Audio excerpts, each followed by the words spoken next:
আমি আমি বলতেছি কোন কোন ইমামগণ হাদিসটাকে মাউযু বলেছেন।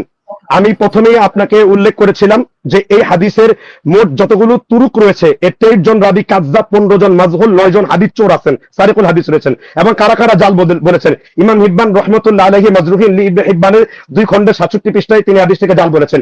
ইমাম ইবনে আবি রাহিমাহুল্লাহ 365 হিজরিতে তিনি হাদিসটাকে জাল বলেছেন। ইলানের পণ্ডিত ইয়াহইয়া ইবনে মাঈন রাহিমাহুল্লাহ তিনি হাদিসটাকে জাল বলেছেন তার আজ-জারহ ওয়া তা'দীলের হাকিম 6ষ্ঠ খণ্ড 99 নম্বর পৃষ্ঠায়। এবং ইলানের পণ্ডিত ইমাম জুরআ রাহিমাহুল্লাহ তিনি এই হাদিসটির ব্যাপারে মারাত্মক আপত্তি করেছেন। ইমাম দারাকুতনি রাহিমাহুল্লাহ তিনি এই হাদিসটিকে মুস্তারাব অর্থাৎ অসামঞ্জস্যশীল তিনি বলেছেন।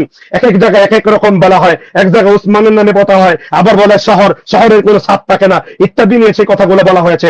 ইমাম উকাইলি রাহিমাহুল্লাহ তিনি এই মতনে হাদিসটাকে তিনি জাল বলেছেন তার কিতাব যায়ফুল কাদির লিল উকাইলি 3য় খণ্ড 150 পৃষ্ঠায়। ইমাম আবু জাফর মুতিয়ান তিনি হাদিসটিকে জাল বলেছেন তারিখে বাগদাদ 7ম খণ্ড 172 পৃষ্ঠায়। ইবনুল জাওজি রাহিমাহুল্লাহ তিনি বর্ণনাটাকে ভিত্তিহীন বলেছেন আল মাওযুআত। হাফিজ নববী রাহিমাহুল্লাহ ফাহাদিসু বাতিলুন, হাদিসটিকে বাতিল বলেছেন। ইমাম যাহাবী রাহিমাহুল্লাহ তিনি হাদিসটিকে মাওযু বলেছেন তারিখুল ইসলামে। ইমাম তিরমিজি রাহিমাহুল্লাহ তিনি মুনকার বলেছেন। আর মুনকার দিয়ে আমার উদ্দেশ্য জাল, আমি 14টা দলিল দেখেছি আজকে।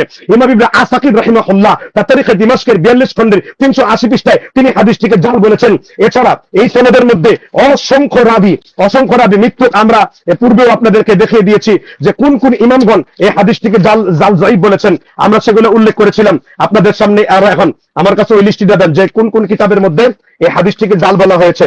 আবার বলি, এই সনদের মধ্যে যতগুলো সনদ রয়েছে প্রত্যেকটা রাবী কাযযাব, প্রত্যেকটা রাবী কাযযাব, মাজহুল। আমরা আবু সাঈদ খুদরির থেকে দেখিয়েছি, আমরা জাবেরের সূত্র থেকে দেখিয়েছি, আমরা ইবনে আব্বাসের সূত্র থেকে দেখিয়েছি, আমরা আলী রাদিয়াল্লাহু তাআলার সূত্র থেকে দেখিয়েছি, আমরা ইবনে উবাইদ কাসিম মুতাবাআত করেছেন সেই খানো ইসমাইল বিন মুহাম্মদ ইউসুফ আল হারুন এবং হাতিম আর রাজির মতে তাকে জাল বলে উল্লেখ করা আছে। ইমাম হাকিমের মতে ইমাম হাকিমও সে জাল বলে গণ্য করেছেন, আর তিনি ইমাম হাকিমের তাওসিক পেশ করেছেন। আর আমার দাবি ইমাম হাকিম রাহিমাহুল্লাহ তার ব্যাপারে মারাত্মক যারা রয়েছেন তার ব্যাপারে রাফিজি পর্যন্ত, শিয়া পর্যন্ত আপত্তি রয়েছে ইমাম হাকিম রাহমাতুল্লাহ আলাইহি।